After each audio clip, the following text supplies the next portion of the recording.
సిద్దిపేట జిల్లా హుస్నాబాద్ పట్టణంలోని నాగారం రోడ్డులో ఆర్టీసీ బస్సు టైర్ పేలిన ఘటనలో బస్సులో ప్రయాణిస్తున్న 3 మహిళలకు గాయాలయ్యాయి. గాయాలైన మహిళలను హుస్నాబాద్ ప్రభుత్వ ఆసుపత్రికి తరలించి చికిత్సను అందిస్తున్నారు. హుస్నాబాద్ డిపోకు చెందిన ఆర్టీసీ బస్సు ప్రయాణికులతో హుస్నాబాద్ నుండి కరీంనగర్కు వెళుతున్న సమయంలో ఘటన చోటు చేసుకుంది.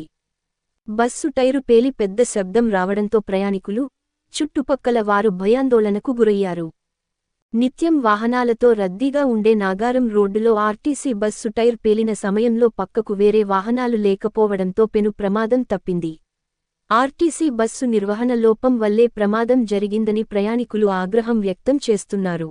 ప్రమాద విషయానికి తెలుసుకున్న మంత్రి పొన్నం ప్రభాకర్ వెంటనే ఆర్టీసీ అధికారులతో ఫోన్లో మాట్లాడారు. ప్రమాదం జరిగిన విషయంపై ఆరా తీశారు. గాయపడ్డ మహిళలకు మెరుగైన చికిత్సను అందించాలని అధికారులను ఆదేశించారు.